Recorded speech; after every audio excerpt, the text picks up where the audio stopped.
Welcome to all of you. Hearty congratulations again for clearing your prelims examination. But now this is the time where you have to hit the blind spot and target for your 68 BPSC mains.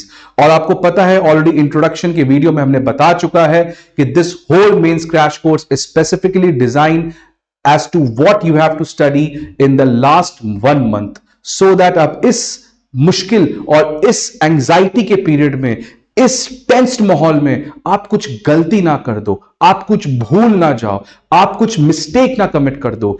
इसीलिए हमने उन सारे topics को decipher किया है जो आपके exam point of view से बहुत ज्यादा रेलेवेंट हैं। और आज I will be discussing a very important topic related to your polity, that is the Panchayati raj institutions. So Panchayati raj institutions का मैं बता दूं relevant क्या है। एक तो आपको पॉलिटी के पेपर में पूछेगा और साथ ही साथ आपको पता है इस पर बीपीएससी ने ऐसे भी स्टार्ट किया है तो वहां पे भी इसका रेलेवेंस आ जाता है। फॉर एग्जांपल वो क्वेश्चन पूछ देगा ऐसे में write about grass root democracy in India, so वहां पे भी आपको इसका कंटेंट काम आएगा। So that is why this topic is very relevant from your polity paper perspective and also equally important from your essay perspective. इसीलिए यहां पे हमें काम क्या है, what I am going to do, what I am going to deliver to you in this lecture, I am simply going to give you certain brownie points which you can quote and get strategic advantage over your fellow competitors. So इसीलिए आज एक short crisp video आप सोते वक्त देख लो, आप उठ के देख लो, आप चाय के साथ देख लो, आप रिवीजन करते हुए देख लो, बट देखना जरूरी है भैया, नहीं देखोगे तो आप इस गेम से पीछे हो जाओगे। इसलिए आपके पास इस वीडियो में मैं बहुत इंपॉर्टेंट पॉइंट्स रखूंगा जिसको आप एज इट इज अपने एग्जाम में यूज करके एक्स्ट्रा मार्क्स ला सकते हो। So let us start now. So introduction आपको पता है what is democracy. So democracy is a society in which the citizens are sovereign and have the control over the government. Democracy का मतलब ही होता है people are sovereign, people are law makers, people are rule makers, government is the servant for the people, right? So it is not the government who runs the country, it is the government which runs the country on behalf of the people. So democracy का मतलब ही ये है। अब आपको पता है कि democracy के दो फॉर्म्स होते हैं, एक डेमोक्रेसी डायरेक्ट डेमोक्रेसी होता है, एक डेमोक्रेसी इनडायरेक्ट डेमोक्रेसी होता है। डायरेक्ट डेमोक्रेसी का मतलब when people directly make the law, when people directly make the policy, ठीक है। और इनडायरेक्ट डेमोक्रेसी का मतलब उस डेमोक्रेसी में जहां पे people does not directly make the law, rather people elect their representative, और वो जो रिप्रेजेंटेटिव हैं वो आपको लोगों के बिहाफ पे लॉ बनाते हैं। So these are the two types of democracy, direct and indirect. But आपको पता है कि इतना बड़ा देश है तो इस देश में डायरेक्ट डेमोक्रेसी कैसे ला पाओगे? क्या गवर्नमेंट को कोई लॉ लाना है तो वो जाके 140 करोड़ लोगों से पूछेगी? So that's why it is not possible direct democracy. इसलिए डायरेक्ट डेमोक्रेसी उस फॉर्म में किसी भी कंट्री में रेलेवेंट नहीं है। टू सम एक्सटेंट को लोग कहते हैं स्विट्जरलैंड में रेलेवेंट है, but in general representative model of democracy जो इनडायरेक्ट डेमोक्रेसी है वो आपको काफी ज्यादा रेलेवेंट है। और यही था इंडिया में भी। इंडिया में भी we have a parliamentary form of government जहां पे हम अपने मेंबर ऑफ पार्लियामेंट को चुन के भेजते हैं और वो लोगों के बिहाफ पे लॉ बनाते हैं। So representative model of democracy, indirect democracy is the status quo. लेकिन ये स्टेटस को ब्रेक किया गया 73rd कॉन्स्टिट्यूशनल अमेंडमेंट एक्ट 1992 पे, जहां पे ग्रास रूट डेमोक्रेसी का कॉन्सेप्ट आया, जहां पे ग्राम सभा का कॉन्सेप्ट आया। और ग्राम सभा को आपको पता है क्या कहते हैं? विलेज पार्लियामेंट, जहां पे लोग आके खुद से अपना लॉ बनाते हैं, ठीक है। So that's why representative democracy is considered as the ideal, but real democracy is grass root democracy. So democracy real मायने में ग्रास रूट डेमोक्रेसी है। तो कभी भी कोई आपको ऐसा क्वेश्चन आएगा, मान लीजिए आपको पंचायती राज इंस्टीट्यूशन के ऊपर क्वेश्चन आ गया, या मान लो आपको ग्रास रूट डेमोक्रेसी के ऊपर क्वेश्चन आ गया, so what should be your strategy? आपका स्ट्रैटेजी ये रहना चाहिए बॉस कि you should have a well scripted introduction, कि आप एग्जाम जाके ब्लैंक ना हो जाओ कि मैं स्टार्ट कहां से करूं, टाइम बीत जाएगा। So you have to be very specific. You have to do the smart study so that आपका जो introduction है that is already defined, that is already ready, कि आप ये क्वेश्चन देखो, आप सीधा इंट्रोडक्शन लिख दो, ना कि आप ये सोचो क्या लिखूं क्या ना लिखूं। So that's why you have to have this kind of introduction. Now what is grassroots democracy? Grassroots democracy का मतलब क्या होता है? It denotes empowerment of people at the grassroots level. Absolutely fine. सबसे नीचे के तबके पे जाके आप लोगों को एम्पावर कर रहे हो। Again important point. Second, very important point, Panchayati राज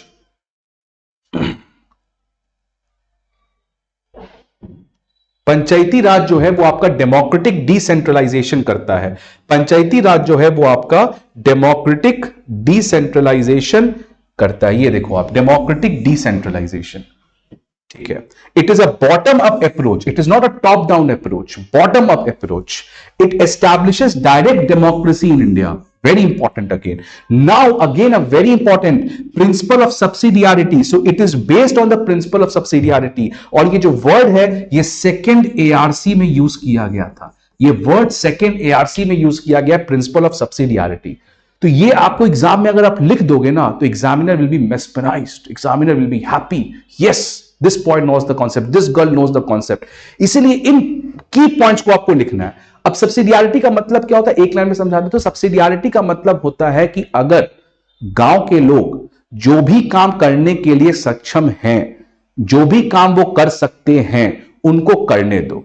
जहां पे गांव वालों को लगता है कि ये काम हमसे नहीं हो पाएगा, इसको किसी अपर अथॉरिटी के पास देना चाहिए, तो वो काम गांव वाले ऊपर की ओर पास कर देंगे कि ठीक है ये काम आप कर लो।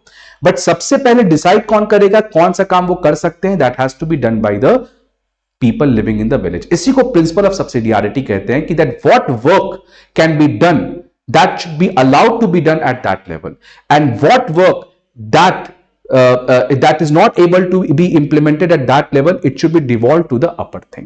So subsidiarity is again based on that same bottom up approach. It is not a top down approach.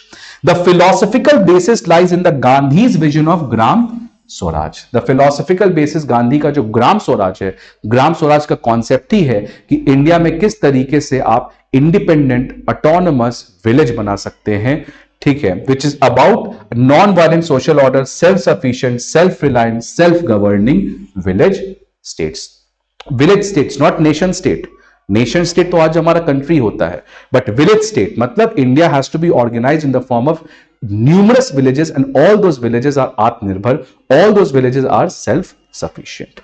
So ये कुछ इंपॉर्टेंट पॉइंट्स आप डाल सकते हो अपने इंट्रोडक्शन के टॉपिक में कि व्हाट इज ग्रासरूट डेमोक्रेसी। वहां पे आपके पास कीवर्ड क्या क्या हो गया, पहला keyword democratic decentralisation, as it is exam में लिखना। अब it is based on the bottom up approach, second keyword direct democracy, third keyword principle of subsidiarity, fourth keyword Gandhi's vision of Gram Swaraj, fifth keyword. ये लिखो ना, देखो मार्क्स कैसा आता है आपका।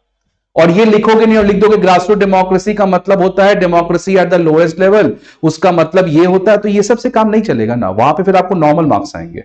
सो you have to get that extra point, और इसके लिए आपको ये कुछ 5 कीवर्ड्स आपको अपने इंट्रोडक्शन में ही लिख देना है, और ऐसे में भी लिख सकते हो, तो ये आपका डबल फायदा पहुंचाएगा आपको। Then what is the significance, इसका सिग्निफिकेंस क्या है, it makes the democracy real.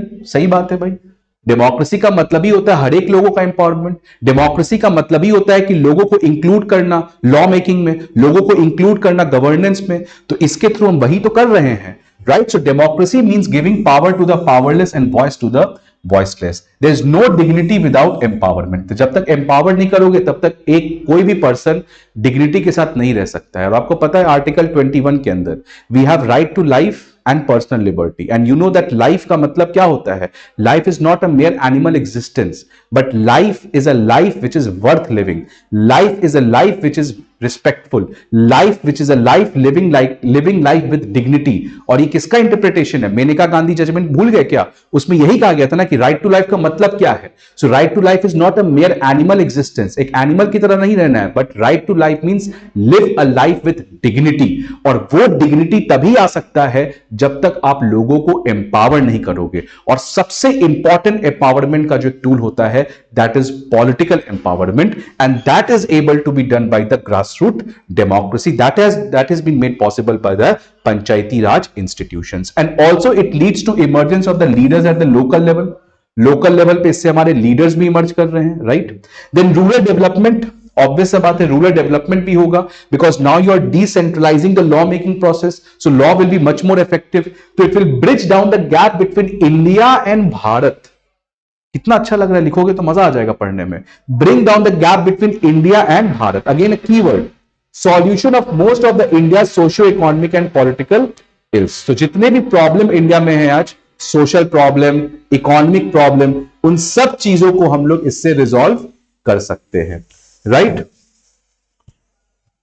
ठीक है, सो यहां पे कीवर्ड क्या आ गया? कीवर्ड क्या आ गया? There is no dignity without empowerment, keyword. उसके बाद giving power to the powerless and voice to the voiceless, bring down the gap between India and Bharat. तो ये आपका कुछ याद रखना, ये कुछ इंपॉर्टेंट कीवर्ड्स हो गए। उसके बाद सिक्योरिटी इशू, आपको पता है कि जब लोगों को डेवलपमेंट नहीं होता है, then people get radicalised, and when people get radicalised तो उसके बाद वायलेंस होता है। और आपको पता है इंडिया में जो लेफ्ट विंग एक्सट्रीमिज्म का प्रॉब्लम है वो यहीं से आ रहा है, लेफ्ट विंग एक्सट्रीमिज्म का प्रॉब्लम यही तो आ रहा है, ठीक है? सो जो लेफ्ट विंग एक्सट्रीमिज्म है उसको भी हम लोग कम कर सकते हैं, जो नक्सलवादी है उसको भी हम कम कर सकते हैं। सो ये कुछ ग्रासरूट डेमोक्रेसी के 3 फायदे हैं। डेमोक्रेसी को रियली डेमोक्रेसी बनाता है। सेकेंड हमारा क्या करता है, वो आपका सिक्योरिटी प्रोवाइड करता है। और थर्ड हमारा इकोनॉमिक डेवलपमेंट इंश्योर करता है, so that the gap between India and Bharat is reduced, so that the gap between India and Bharat is reduced. ठीक है,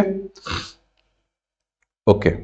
now evolution of पीआरआईज in India, तो ये आपको फैक्चुअल इंफॉर्मेशन से आप ये देख लेना, आपको ये पीपीटी प्रोवाइड, पीडीएफ प्रोवाइड कर दिया जाएगा हमारे टेलीग्राम चैनल के ऊपर, तो आप वहां से जाके इसको रेफर कर लेना। और फाइनली हमारा 73rd कॉन्स्टिट्यूशनल अमेंडमेंट एक्ट 1992 में आया था। और आप पहला याद रखना कि सबसे पहली बार कब आया था, 1957 में बलवंत राय मेहता कमिटी बैठा था, and this committee was the first committee to recommend panchayati Raj institution in India. और इसी कमिटी के रिकमेंडेशन के बाद on the birth anniversary of Gandhi on 2 October 1959 Rajasthan became the first state to implement this thing in the Nagaur district. तो Nagaur district Rajasthan में वहां पहली बार पंचायती राज को लाया गया था। तो सिंस 1957 से लेके 1992 में बहुत सारे कमिटीज बैठे, और उन सारे कमिटीज को आपको याद नहीं रखना है। इसमें से आप ये कमिटी याद रख सकते हो, अशोक मेहता याद रख सकते हो। उसके बाद 64th कॉन्स्टिट्यूशनल अमेंडमेंट एक्ट जो राजीव गांधी ने लाया था, but that bill was not able to get passed, but finally under the PV Narasimha Rao 73rd Constitutional Amendment Act was brought and it was also passed. तो ये कुछ evolution है, not that important. What was added by amendment? क्या क्या add किया गया था amendment के द्वारा? पहला आर्टिकल 40 को इंप्लीमेंट किया गया। आपको पता है आर्टिकल 40 डीपीएसपी है, और उसके अंदर ये कहा गया था कि आपके पंचायती राज इंस्टीट्यूशंस को लाया जाएगा when India is ready। तो आपको ये बात पता है ना कि जब पंचायती राज इंस्टीट्यूशन की बात चल रही थी, क्योंकि Gandhi was a champion and Gandhi is the father of nation, और गांधी के सबसे इंपॉर्टेंट प्रिंसिपल को इंडिया ने इंप्लीमेंट नहीं किया, तो यहां पे अंबेडकर ने एक ऑब्जेक्शन दिया। बिकॉज गांधी कह रहे थे कि हमें इंडिया के विलेजेस को ग्राम स्वराज बनाना है, हमें इंडिया के विलेजेस को आत्मनिर्भर बनाना है, हमारे विलेजेस को बहुत ज्यादा डेवलप करना है। बट अंबेडकर ने कहा कि गांधी जी आप बहुत आइडलिस्ट हो रहे हो, आप जाके गांव में जाके देखो, village is a place of den of ignorance, village is a place where caste based politics is at the high। सो आप कैसे, आज का विलेज रेडी नहीं है, हो सकता है फ्यूचर में आप ग्राम स्वराज की बात कर सकते हो, बट आज जो विलेज का हालात है, जहां पे लोग कास्ट के बेसिस पे बटे हुए हैं, जहां पे लोग इग्नोरेंट हैं, वहां पे आप इतना ज्यादा पावर नहीं दे सकते हो। That's why Ambedkar, Nehru preferred parliamentary form of government, कि वहां पे पढ़े लिखे लोग, well educated with political experience, who thinks about nation and not about caste, वैसे लोग आके लॉ बनाए, ना कि गांव में जाके लॉ बन रहा है। एंड ये सोचा गया कि जब भी देश रेडी हो जाएगा, उस लेवल की लिटरेसी हो जाएगी, साइंटिफिक टेम्पर हो जाएगा, पॉलिटिकल कॉन्शियसनेस बढ़ जाएंगे लोगों को, नेशनलिज्म बढ़ जाएगा, तब इंडिया विल बी रेडी। सो इसीलिए 1992 में when it was thought that time has come, let's implement it, तो फिर डीपीएसपी आर्टिकल 40 को इंप्लीमेंट किया गया। और इसके बाद क्या किया गया इस अमेंडमेंट में? पार्ट 9 को ऐड किया गया, आर्टिकल 243 टू 243 ओ को ऐड किया गया, 11th शेड्यूल को ऐड किया गया जिसमें 29 फंक्शनल आइटम्स हैं। उसके बाद it was made justiciable part. Justiciable part मतलब कि now it is enforceable by the court of law. Justiciable जैसे आपको फंडामेंटल है जस्टिसिएबल है ना, डीपीएसपी क्या है, नॉन जस्टिसिएबल है। तो जस्टिसिएबल का मतलब कि अगर वो वायलेट होता है तो आप जाके जुडिशरी से मदद मांग सकते हो, और नॉन जस्टिसिएबल का मतलब कि that thing is not being implemented, you can not go to the supreme court और the high court to get any help. So non justiciable का मतलब it is not enforceable, and justiciable का मतलब it is enforceable by the court of law. And provisions में then you have the compulsory and the voluntary provision. So compulsory provision आपको already पता होगा इस समय तक, सो आई will not take much time over here. Gram sabha को कॉन्स्टिट्यूट करना है, डायरेक्ट इलेक्शंस 3 टियर में रखना है, और इनडायरेक्ट इलेक्शन रखना है चेयरपर्सन के लेवल पे eight intermediate and district level. 33% reservation रखना है वुमेन का, और साथ ही साथ प्रोपोर्शनल रिप्रेजेंटेशन रखना है। सो 33% रिजर्वेशन वुमेन का और SC ST का प्रोपोर्शनल रिप्रेजेंटेशन। प्रोपोर्शनल रिप्रेजेंटेशन का मतलब कि अगर मान लो उस पर्टिकुलर एरिया में 100 में से 40 SC है तो 40 सीट SC का रिजर्व होगा, तो प्रोपोर्शनल यही होता है। तो SC ST का प्रोपोर्शनल रिप्रेजेंटेशन होगा। उसके बाद स्टेट फाइनेंस कमीशन, जैसे सेंट्रल फाइनेंस कमीशन होता है वैसे state finance commission, state election commission to conduct the election at the Panchayati and municipalities, and then similarly जैसे कैग है आपका auditor at the national level, तो वैसे आपका लोकल लेवल पे account and audit bye a separate body, and then fix tenure of 5 years. तो पंचायती राज का 5 साल का फिक्स टेन्योर होगा। सो ये कुछ हमारे आपके कंपलसरी प्रोविजंस थे। देन आपके पास कुछ डिस्क्रिशनरी प्रोविजंस भी हैं। डिस्क्रिशनरी प्रोविजंस में आपके पास इंक्रीज रिजर्वेशन, तो वुमेन का रिजर्वेशन जैसे आपको पता है कि बिहार जैसे स्टेट में 50% का रिजर्वेशन है, तो रिजर्वेशन को बढ़ाया भी जा सकता है। और साथ ही साथ ओबीसी को रिजर्वेशन, आपको पता है ये भी अगेन न्यूज में है, ओबीसी का जो रिजर्वेशन का मुद्दा उठा यूपी इलेक्शन में भी हाल फिलहाल में आपने देखा था, जहां पे Allahabad high court, supreme court, ये सबका काफी ज्यादा जजमेंट था। तो ओबीसी का जो रिजर्वेशन है वो कंपलसरी प्रोविजन में नहीं आता है, वो डिस्क्रिशनरी प्रोविजन में आता है। डिस्क्रिशनरी प्रोविजन का मतलब कि अगर स्टेट को लगता है कि ओबीसी का भी रिप्रेजेंटेशन होना जरूरी है तो स्टेट ओबीसी के लिए रिजर्वेशन ला सकती है पंचायती राज इंस्टीट्यूशंस और म्यूनिसिपैलिटीज में। ठीक है, स्टेट लेवल पॉलिटिक्स में तो ऑलरेडी है, नेशनल लेवल पॉलिटिक्स में तो ऑलरेडी है। ठीक है, बट अगर आपको स्टेट लेवल में लाना है ओबीसी के लिए रिजर्वेशन, मतलब सॉरी, स्टेट और नेशनल लेवल पे तो ऑलरेडी एजुकेशनल इंस्टीट्यूशंस में है ही है, बट मैं बात कर रहा हूं लोकल लेवल पॉलिटिक्स के बारे में। तो अगर वहां पे आपको ओबीसी के लिए रिजर्वेशन इंश्योर करना है, political representation, not talking about educational reservation, educational reservation तो ऑलरेडी है स्टेट और नेशनल लेवल पे, but I am talking about political representation to OBC, that is under the discretionary provisions. If the state thinks that yes OBC का representation काफी कम है तो इनको रिजर्वेशन दिया जाए। ठीक है, सो ये डिस्क्रिशनरी प्रोविजंस में। Then ex official representation to MP, MLA, member of legislative council, इनको भी रिप्रेजेंट किया जा सकता है अगर स्टेट गवर्नमेंट अलाउ करती है तो। उसके बाद devolution from the schedule line, very important. अब आपको पता है शेड्यूल लाइन में 29 सब्जेक्ट्स हैं, उस 29 सब्जेक्ट में से कौन सा सब्जेक्ट स्टेट को देना है, कौन सा सब्जेक्ट पंचायती राज को देना है, वो डिसाइड कौन करता है? स्टेट। तो ऐसा नहीं कि 29 सब्जेक्ट सारे उनके पास करना है, उन 29 में से कितने सब्जेक्ट उसको मिलेगा वो डिसाइड कौन करता है? स्टेट। देन फाइनेंशियल पावर्स, कितने फाइनेंशियल पावर्स देना है वो अगेन डिसाइड करता है स्टेट, कि पंचायती राज को कितने टैक्स कलेक्टिंग पावर देना है, कितना वो टैक्स फी कलेक्ट कर सकते हैं। सो ये आपका दो बहुत इंपॉर्टेंट चीज है। एक तो कितना काम कर सकते हो, किन किन चीजों पे आप काम कर सकते हो, ये कितना पैसा कलेक्ट कर सकते हो। सो मतलब जो आपके पंचायती राज इंस्टीट्यूशंस हैं, they are very much their existence or their functioning depends to a large extent on how much the state has devolved the power to them. हो सकता है कुछ स्टेट ने पावर ही नहीं दिया हो सकता है कुछ स्टेट ने बहुत ज्यादा पावर दिया हो। दैट मीन्स कि पंचायती राज का जो एग्जिस्टेंस है, जो ऑर्गेनाइजेशन है, जो फंक्शनिंग है, that is to a large extent depends upon the state government. और इसी की वजह से प्रॉब्लम है जो हम लोग आगे जाके देखेंगे, इसी की वजह से पंचायती राज इंस्टीट्यूशन आज अच्छे से काम नहीं कर पा रहे हैं।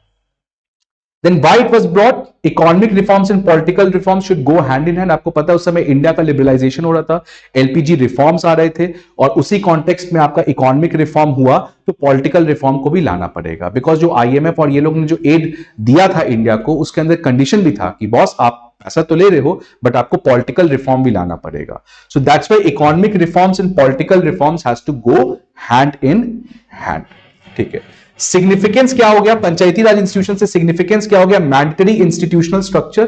तो पहले भी पंचायती राज था बट कुछ स्टेट के पास था, कुछ स्टेट के पास नहीं था, बट अब तो ये मैंडेटरी हो चुका है कि हर एक स्टेट को 3 टियर बॉडी रखना है, except some state which has less, I guess, lower population than 20 lakh, उसको कोई 2 टियर रखना है। But in general at all India level, every state has to keep 3-tier body, except some states which has population less than 20 lakh, they have to keep 2-tier a panchayati raj institution. Then regular elections have to be conducted. State Finance Commission, so State Finance Commission का importance क्या है आपका? Fiscal devolution के लिए। आपको पता है central finance commission का कितना बड़ा रोल है? इंडिया में फिस्कल फेडरलिज्म को मेंटेन करता है सेंट्रल फाइनेंस कमीशन। वैसे स्टेट फाइनेंस कमीशन का क्या काम है? फिस्कल सब फेडरलिज्म को। तो central finance commission fiscal federalism, इसका काम क्या है? फिस्कल सब फेडरलिज्म को ये मेंटेन करता है। Then social reservation and then finally gram sabha. और ग्राम सभा को हमने क्या कहा कि gram sabha is also known as village parliament. Gram sabha is also known as village parliament. ठीक है, ये आपको डायरेक्ट डेमोक्रेसी को रिप्रेजेंट करता है, ये आपके डायरेक्ट डेमोक्रेसी को रिप्रेजेंट करता है। ओके, वीकनेस, क्या क्या प्रॉब्लम्स हैं पंचायती राज इंस्टीट्यूशन के? तो 4F प्रॉब्लम है बेसिकली। एक तो फंक्शन, हमने बात किया ना, फंक्शन क्या, कितने सब्जेक्ट पे काम करेगा, वो 29 सब्जेक्ट में से कितने सब्जेक्ट पे पंचायती राज इंस्टीट्यूशन काम कर सकते हैं, वो डिसाइड कौन कर रहा है? स्टेट। तो अगर स्टेट देगी नहीं तो तुम काम क्या करोगे? तो पहला प्रॉब्लम तो ये हो गया। फाइनेंस, आप सोचो आपका पैसा छीन लिया जाए तो क्या पढ़ सकते हो? अगर आप किसी दूसरे के पैसे के भरोसे जी रहे हो तो क्या आप कभी भी इंडिपेंडेंट हो सकते हो? इसीलिए financial autonomy is a very very important autonomy. इसलिए it's very important to earn, it's very important to have a fixed income, because if you are dependent on your whole life on someone else's money, you can never take your own decision. And that's what the problem of India is. अगर बाहर की country में जाओगे तो वहां के बच्चे क्यों रिस्क ज्यादा लेते हैं? Because those children are very much financial autonomous, वो कुछ ना कुछ काम करके अपना पैसा ले लेते हैं। But in India a large section of children are at a very at age more than, बहुत ओल्ड एज तक भी, मतलब नॉट ओल्ड एज बट बहुत ही ज्यादा ऑफ 25-30 ईयर्स तक वो अपने पेरेंट्स के इनकम पे डिपेंड करते हैं। इसी के लिए इंडिया में दो people are not able to take risks as compared to the children of the west, students of the west। तो यही प्रॉब्लम यहां भी है कि फाइनेंशियल जो पावर है वो काफी कम है, वो हर एक पैसा के लिए स्टेट गवर्नमेंट पे निर्भर करता है और इसीलिए वो खुद कर नहीं पाता है। देन फंक्शनिंग का मतलब ऑब्वियस सा बात है कि पैसा अगर मिलता भी है तो अभी हम लोग को देखना है गया कि करप्शन देखने को मिल रहा है वहां पे। सो फंक्शनिंग का मतलब कि they are not able to function properly, and functionaries की जो काम कर रहे हैं वो भी उतना स्किल्ड नहीं है, उनको भी उतना नॉलेज नहीं है, उनको भी पता नहीं ये प्रॉब्लम्स है तो है क्या। तो ये बेसिकली 4F प्रॉब्लम है। तो आप एग्जाम में पता क्या करना, आप ऐसे बना लेना, एफ एफ एफ एफ, ऐसे करके बना लेना। एक F funds, functionaries, functionaries and functionary. So this is the problem of PRIs. कितना इंटरेस्टिंग डायग्राम के थ्रू आप 4F प्रॉब्लम बता सकते हो, वेरी इंपॉर्टेंट। एलीट कैप्चर, अमीर लोग ज्यादा आ रहे हैं। प्रॉक्सी प्रधान, अगेन कि वुमेन का जहां पे सीट रिजर्व है, वुमेन तो इलेक्ट होकर आ रही है लेकिन गवर्न कौन कर रहा है? मेल। आपने देखा होगा पंचायत का एक वेब सीरीज भी आया था तो वहां पे इसी चीज को दिखलाया था। देन इंक्रीज पॉलिटिसाइजेशन, क्योंकि जनरली पंचायती राज इंस्टीट्यूशंस को यह कहा गया था कि it will be A political institution, यहां पे पॉलिटिकल पार्टीज और इनका ज्यादा रोल होगा नहीं। बट देखने में क्या मिल रहा है, आप देख लो पॉलिटिसाइजेशन काफी ज्यादा बढ़ गया है। और नेक्सस, अगेन पंचायती राज इंस्टीट्यूशन के जो सरपंच हैं, ब्यूरोक्रेसी है, लोकल पॉलिटिशियंस हैं, एमएलए हैं, उन सबका नेक्सस मिलके करप्शन भी आपको बढ़ रहा है। अब ये प्रॉब्लम है तो है क्यों? इसका कोई दो स्ट्रक्चरल रीजंस है आपका, ये आपको एग्जाम में लिखना है। यहां पे देखो, ये बहुत कम लोग को पता होगा, ये आपको हम लोग एक्स्ट्रा पॉइंट दे रहे हैं। तो यहां पे क्या लिखा है, it was a supply driven initiative. See, कोई भी इनिशिएटिव दो तरीके के हो सकते हैं, एक सप्लाई ड्रिवन, एक डिमांड ड्रिवन।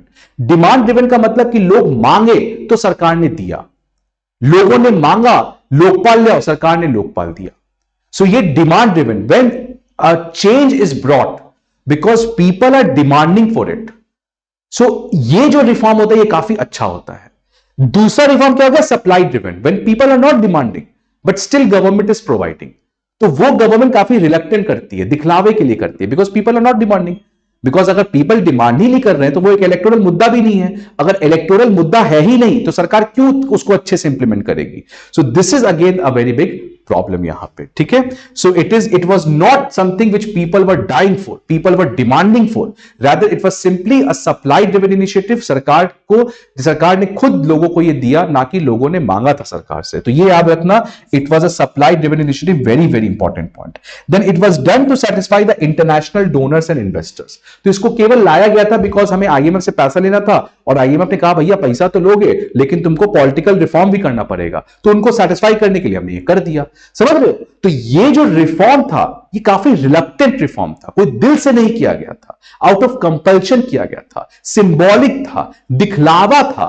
इसी के लिए लोग कहते हैं कि जो रिफॉर्म था ये हाफ बेक्ड केक है। हाफ बेक्ड केक का मतलब कि केक आधा पका है आधा कच्चा रह गया। It was not a full baked cake. This why? Because there was a lack of political will. There was a lack of political will to deliver these things because it was not an electoral issue. Electoral मुद्दा था ही नहीं तो उसको अच्छे से implement नहीं किया गया। So ये आपको एग्जाम में एक्स्ट्रा पॉइंट लिखना है, यहां पे आपको मार्क्स मिलेगा एक्स्ट्रा। ठीक है, उसके बाद बात करते हैं कुछ की चैलेंजेस एंड सॉल्यूशन। तो सबसे पहला पर रिलक्टेंट डिवॉल्यूशन हमने बात किया। 29 सब्जेक्ट्स में से काफी कम सब्जेक्ट्स पंचायती राज को मिलते हैं काम करने के लिए, तो अगर काम करने के लिए दोगे नहीं तो वो काम क्या करेंगे। तो सेकेंड ARC ने अपने रिपोर्ट में ये कहा है। और उसके बाद है कि डिवॉल्यूशन should be based on the principal of subsidiarity. तो जो भी 29 सब्जेक्ट्स हैं, उस 29 सब्जेक्ट्स में से जो भी सब्जेक्ट्स विलेज कर सकता है उन सारे सब्जेक्ट्स को दे देना चाहिए। और जो भी उस 29 सब्जेक्ट्स में विलेज वो नहीं कर पाता है, जो विलेज कहता है कि yes I will not be able to do this work, तो उसको स्टेट गवर्नमेंट को करना चाहिए। इसी को कहते हैं कि डिवॉल्यूशन should be based on the principal of subsidiarity. Again a very very important keyword, रट लो, याद कर लो एग्जाम के पहले, इसी को जाके एग्जैक्टली कॉपी पेस्ट करना एग्जाम में, कि जो भैया डिवॉल्यूशन होगा that should follow the principal of subsidiarity. मतलब 29 सब्जेक्ट में से कौन से सब्जेक्ट देने हैं that will be decided by the villagers, कि हाँ इस 29 में मैं 25 कर सकता हूं बट 4 नहीं कर सकता हूं, 4 आप कर लो। तो ये डिसाइड कौन कर रहा है? विलेज। तो it is not decided by the state, it is decided by the villagers themselves. So that's why devolution should be done on the basis of broad principles of subsidiarity. Then voice of local body, again ये reform है कि जब Rajya Sabha state के लिए है तो जो legislative council है वो पीआरआईज के लिए क्यों नहीं होना चाहिए पूरे तरह से? अभी आपको पता है कि जो लेजिस्लेटिव काउंसिल में कुछ हद तक केवल 1/3 रिप्रेजेंटेशन होता है लोकल बॉडीज का। तो यही बात क्या गया कि जब राज्यसभा स्टेट गवर्नमेंट के लिए है तो हर एक स्टेट में एक लेजिस्लेटिव काउंसिल होना चाहिए and that legislative council should be for the panchayati raj institutions and municipalities. तो again voice for the local bodies, उनका भी आवाज सुनना जरूरी है लॉ मेकिंग प्रोसेस में। Then delineation of power and responsibilities, again ये सब आपको बहुत कीवर्ड हम दे रहे हैं, ठीक है, आपको जितना भी याद हो जाए आपको एग्जाम में उससे फायदा मिलेगा, तो ये आपको ये सब चीज याद रखना है। ऑर्गेनाइजेशन जंगल, ये सेकंड ARC का अगेन वर्ड है, मैंने नहीं कुछ कहा, सेकंड ARC ने कहा है। सेकंड ARC ने कहा है कि यार प्रॉब्लम क्या हो रहा है ना इंडिया की, जैसे मान लो स्कूल है, स्कूल को कैसे रन किया जाएगा। अब कुछ पावर है पंचायती राज के पास, कुछ पावर है वहां के लोकल डीएम के पास, कुछ पावर है स्टेट गवर्नमेंट के पास, कुछ पावर है सेंट्रल गवर्नमेंट के पास। तो ये जंगल बन चुका है, इतने ऑर्गेनाइजेशंस जूझ रहे हैं कि आप अकाउंटेबिलिटी को फिक्स नहीं कर सकते कि ये काम करेगा कौन। सो दैट इज द प्रॉब्लम कि एक ऑर्गेनाइजेशन जंगल बन चुका है, बहुत सारे ऑर्गेनाइजेशंस एक ही काम कर रहे हैं। तो इससे क्या हो रहा है आपके पास? Mismanagement, lack of accountability. ठीक है, तो इसके लिए क्या करना चाहिए? सेकंड ARC ने रिकमेंडेशन दिया एक्टिविटी मैपिंग। एक्टिविटी मैपिंग का मतलब क्या होता है कि सिंपली जैसे मान लो स्कूल का मुझे एक्टिविटी मैपिंग करना, तो ये डिसाइड कर लेंगे कि चलो स्कूल का जो मैनेजमेंट होगा वो पंचायती राज देखेगी, स्कूल का जो करिकुलम होगा वो आपको स्टेट गवर्नमेंट देखेगी, टीचर का जो रिक्रूटमेंट होगा वो ब्यूरोक्रेसी देखेगी। मतलब इस तरीके से आप अपने कामों को बांट लो, इस तरीके से आप एक मैप बनाओ जिसमें ये पता रहेगा कि भैया इस ऑर्गेनाइजेशन का ये काम है, इस ऑर्गेनाइजेशन का ये काम है, सो दैट ऐसा ना हो कि no one is knowing what work they have to do and when no one is knowing what work they have to do then no one does that work. Because पता है कि अगर हम कर भी लेंगे तो हमको एप्रिसिएशन नहीं मिलेगा, और अगर हम नहीं भी करेंगे तो हमारी अकाउंटेबिलिटी तो है ही नहीं। So that's why proper delineation of responsibility is very very fundamental for effective functioning of the institution. Then capacity building, capacity building obvious बात है, उसके लिए आपके अब देखो प्रॉब्लम क्या है, poor skill with the staff. तो जो भी स्टाफ है जो काम करता है उनके पास स्किल सेट्स नहीं है, नो सेपरेट कार्डर, उनका अपना खुद का कार्डर नहीं है, एंड नो इंफ्रास्ट्रक्चर, कंप्यूटर नहीं है, बिल्डिंग्स नहीं है, पावर बैकअप नहीं है, फाइबर कनेक्शन नहीं है। तो ये सब चीजों की वजह से कैपेसिटी बिल्डिंग करना बहुत जरूरी हो जाता है। What are the solution? Solution ये है कि जितने भी पंचायती राज इंस्टीट्यूशंस हैं उनको अपना कुछ काम आउटसोर्स कर देना चाहिए प्राइवेट बॉडीज को, सिविल सोसाइटीज को, जैसे outsource specific function to civil society. आपको पता होगा टीच फॉर इंडिया, अब ये टीच फॉर इंडिया एक बहुत इंपॉर्टेंट सिविल सोसाइटी है जो एजुकेशन प्रोवाइड करती है लोकल लेवल पे। तो ऐसे कामों को पंचायती राज इंस्टीट्यूशंस को आउटसोर्स कर देना चाहिए सिविल सोसाइटीज को, एनजीओस को, कि आप हमारे बिहाफ पे कर लो। बिकॉज उनके पास तो इंफ्रास्ट्रक्चर है नहीं, उनके पास कैपेसिटी है नहीं, तो बेटर है कि आप इनके कैपेसिटी को यूज करो। ट्रेनिंग दो, डिजिटल लिटरेसी बढ़ाओ। चाइना में देखो क्या है, चाइना क्या करता है कि जितने भी कॉलेज ग्रेजुएट्स हैं उनको कुछ समय के लिए विलेजेस के साथ लिंक कर देता है, सो दैट कॉलेज ग्रेजुएट्स जो है वो अपना दिमाग ले आ सके, कॉलेज ग्रेजुएट्स प्रॉब्लम को समझे और उसके लिए इनोवेटिव सॉल्यूशंस ला सके। इंडिया ने भी किया है, टुलिप स्कीम और एक आध स्कीम है, बट इंडिया को भी और ज्यादा इसको अच्छे से प्रैक्टिस करना चाहिए, किस तरीके से कॉलेज ग्रेजुएट्स को हम विलेज ऑफिशियल्स के साथ लिंक कर सकते हैं। साथ ही साथ वुमेन कैपेसिटी बिल्डिंग भी करना है, उसमें महिला सभा, तो जैसे ग्राम सभा होता है, तो वुमेन ग्राम सभा भी हम लोग ऑर्गेनाइज कर सकते हैं रेगुलर बेसिस पे।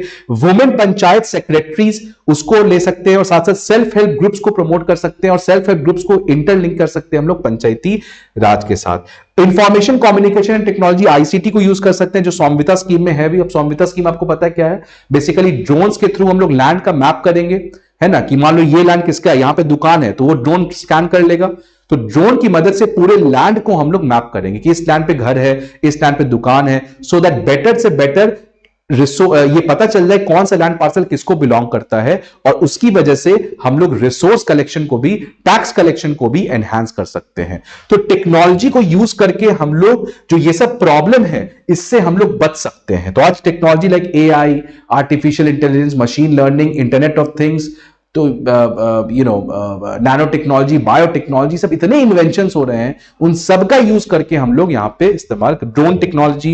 एंड देन फाइनली गवर्नमेंट का जो स्कीम है राष्ट्रीय Gram Swaraj Abhiyan, which talks about capacity building of the panchayats to deliver on the SDG, sustainable development goal। तो ये सरकार की स्कीम है, इसमें और ज्यादा कैपेसिटी, फंडिंग, ये सब देके इसको अच्छे से इंप्लीमेंट किया जा सकता है। Then come again a very big problem, accountability and transparency की। अब अकाउंटेबिलिटी एंड ट्रांसपेरेंसी का प्रॉब्लम क्या है कि इशू क्या है, decentralisation of corruption. Again a very important word, कि इंडिया में क्या देखने को मिला है, decentralisation of corruption. Decentralisation of democracy तो हुआ, डिसेंट्रलाइजेशन ऑफ पावर तो हुआ, but one thing which has also happened कि करप्शन भी डिसेंट्रलाइज हो चुका है। आज करप्शन भी लोअर लेवल पे काफी ज्यादा परपेचुएट कर रहा है। Patronage, arbitrary exercise of power and inefficiency.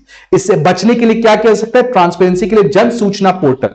ये देखना, ये राजस्थान गवर्नमेंट ने लाया है, आप पढ़ लेना अगर आपको एक्स्ट्रा पढ़ना है तो। बट अगेन ये कीवर्ड है, citizen charter, again I hope कि आपको पता होगा, awareness charter, use of technology such as Gram Swaraj portal. तो ये बहुत बड़ा प्रॉब्लम है, ट्रांसपेरेंसी को कैसे इंश्योर किया जा सके ग्रास रूट लेवल पे, बिकॉज वहां पे भी करप्शन इतना ज्यादा बढ़ रहा है। तो आप कह तो रहे हो ठीक है आपके पास पैसा नहीं है, बट जो भी पैसा दे रहे हो उसको भी तो आप करप्शन में उड़ा दे रहे हो।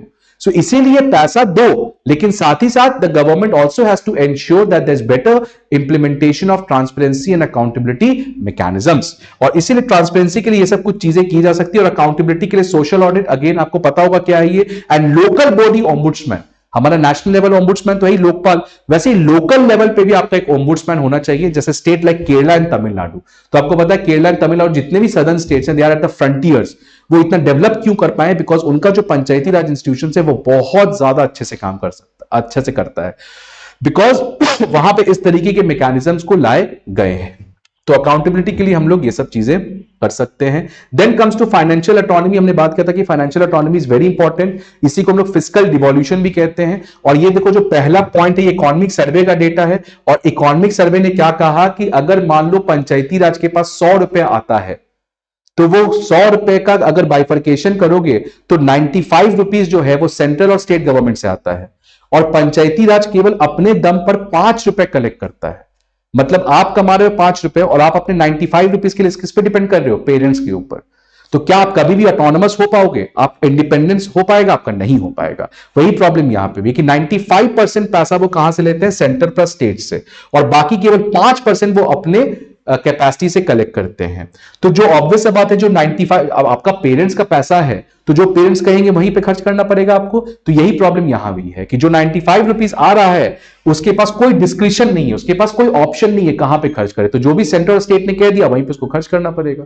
दैट मीन्स कि they are not autonomous, and which is the basic logic by panchayati raj institutions were brought to make villages autonomous। but आपको लग रहा है villages autonomous है, फंक्शनिंग के लिए डिपेंड कर रहा है, फंड्स के लिए डिपेंड कर रहा है, सेपरेट कार्डर नहीं है उसका अपना, तो किस बात का autonomy. That's why it is known as half baked reforms. Again एक कीवर्ड लिख लो, हाफ बेक्ड रिफॉर्म्स।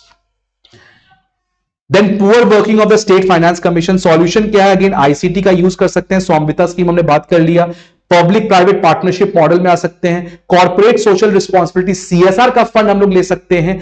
केरला का केस स्टडी कर सकते हैं, बिकॉज केरला में लोग जो हैं वो पंचायती राज इंस्टीट्यूशन को टैक्स देने के लिए खुद से तैयार रहते हैं। तो क्यों तैयार होते हैं, बिकॉज दे ट्रस्ट द पीआरआईज। तो इस केस स्टडी को हम लोग कर सकते हैं, सो दैट बाकी स्टेट्स भी ऐसे चीजों को इंप्लीमेंट कर सकते हैं। Then untied fund transfers. Untied fund transfers का मतलब कि जो सेंट्रल स्टेट से पैसा आ रहा है वो आपको पैसा जब देते हैं तो उनको ये नहीं बताना चाहिए कि आपको क्या करना है. Let the panchayati raj institutions themselves decide where they want to spend the fund, because उन्हीं को ना पता है प्रॉब्लम क्या है. आप तो पार्लियामेंट में बैठ के, आप तो दिल्ली में बैठ के डिसाइड करोगे कि एक छोटे से गांव में क्या प्रॉब्लम है.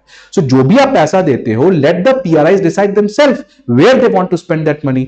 उसके बाद फिर capacity building to collect tax and punish in case of non enforcements. फिर साथ ही साथ इलेक्शन में भी कुछ रिफॉर्म्स है आपके, कि जो task of delimitation and reservation of constituencies है should be entrusted to the state of election. तो आपको पता है कि जो रिजर्वेशन है, आपको पता है जो 33% रिजर्वेशन वुमेन का और प्रोपोर्शनल रिप्रेजेंटेशन एससी एसटी का, तो ये रिजर्वेशन का काम अभी करता कौन है? State government.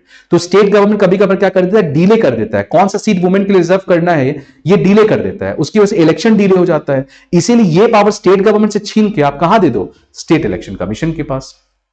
Then rotation of seats should be minimized and rationalized to develop leadership. अब मान लो ये सीट आज ए एक सीट है, इसको आपने वुमेन के लिए रिजर्व कर दिया, अगले इलेक्शन के लिए आपने इसको वुमेन के लिए रिजर्व ही नहीं किया, तो वापस से मैन आ जाएगा. इसलिए जो रोटेशन करते हो आप सीट का, वो मिनिमाइज करो, सो दैट वुमेन या कोई भी लीडर अगर इमर्ज कर रहा है तो वो अच्छे से इमर्ज करे. नहीं तो होगा क्या, 5 साल के लिए चुन के आएंगे, फिर भैया टाटा बाय बाय. तो इसीलिए you want the leaders to emerge and hence the rotation of seat should be minimized. And similarly 2020 में prime minister office has mooted for common electoral list for union, state and local bodies. अभी आपको पता है कि local bodies का जो list है वो स्टेट इलेक्शन कमीशन का होता है काम, और इधर आपको सेंट्रल इलेक्शन कमीशन का काम होता है. तो इसकी वजह से अगेन डुप्लीकेशन ऑफ वर्क है, मैनिपुलेशन है, इसलिए एक ही लिस्ट हमारे पास दोनों का होना चाहिए.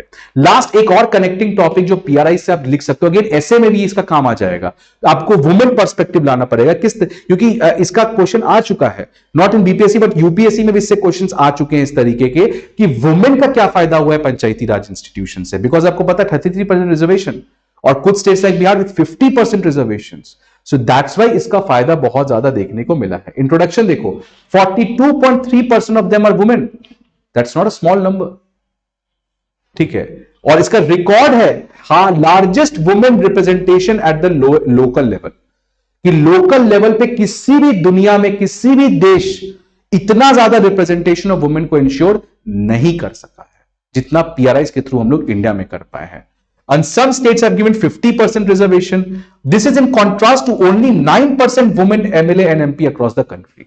तो अगर पूरे इंडिया के एमएलए एमपी मिला दोगे तो उसमें केवल 100 में से 9 ही लोग वुमेन हैं, लेकिन यही पंचायती राज में देख लो 42%. So that's why this has been a very big bang reforms for the women's political empowerment, right? Then why women representation? Women representation से फायदा क्या होता है? आपका बेटर गवर्नेंस होता है. देखो, more accessible, women are more accessible and there women are much more highly motivated. ठीक है, hold meetings during the day and no dubious deals are struck late at the night. तो कोई रात में होता क्या ना, कि अभी जो डील होता है वो रात को कहीं सुनसान गली में डील होगा, सो दैट पैसे का लेन देन हो जाए.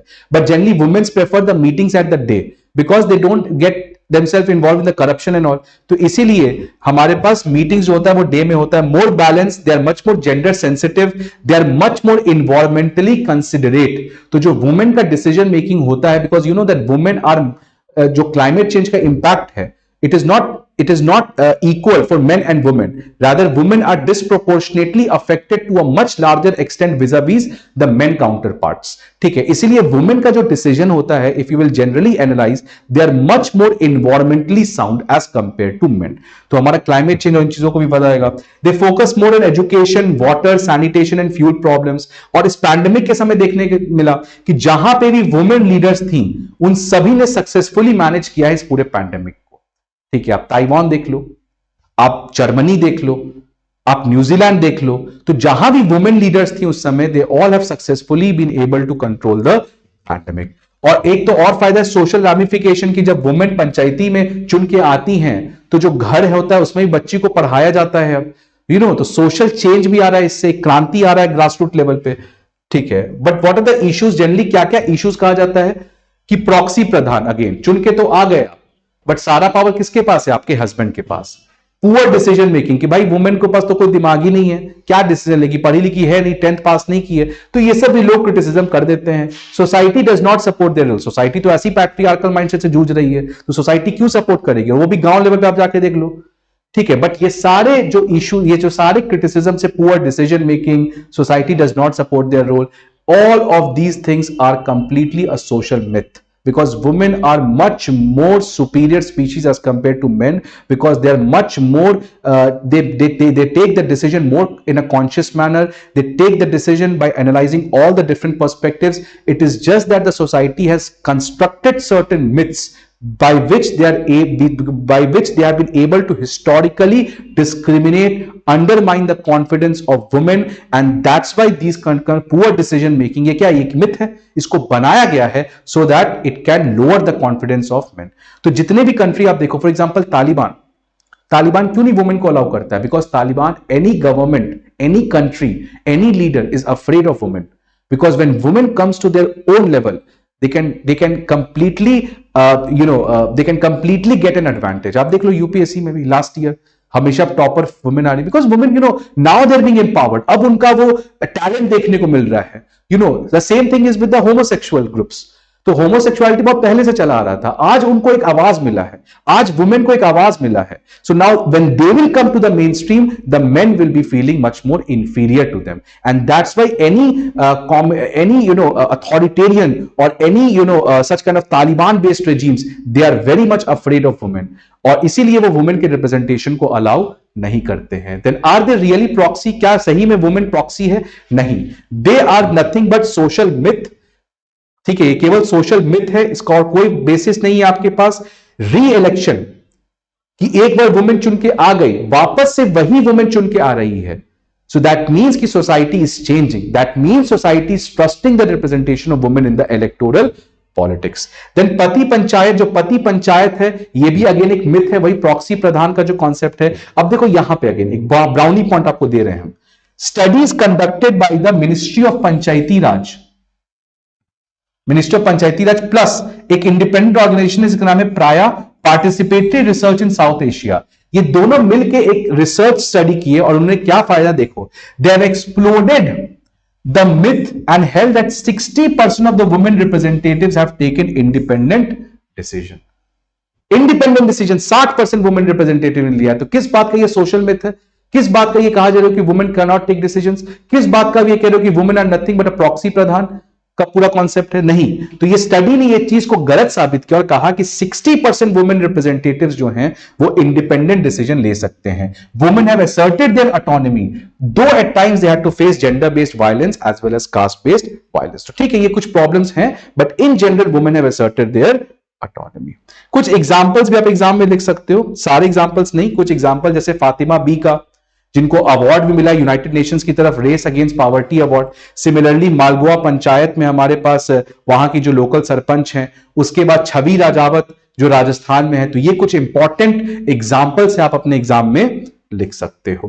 कंक्लूजन अगर आपको वुमेन वाला लिखना है तो सोशल स्टिग्मा अभी भी है, but still the things are changing. It will take time. Century old discrimination रहा है, सेंचुरी ओल्ड कास्ट डिस्क्रिमिनेशन रहा है, तो ये एक तो चेंज नहीं होगा. It will take time, but yes, Panchayati Raj institution is a very big step in that direction, and in the coming times we'll see that more and more women are coming into the electoral politics. Because and what will be the benefit of it? The most important benefit is that political empowerment is the best form of empowerment a person can have.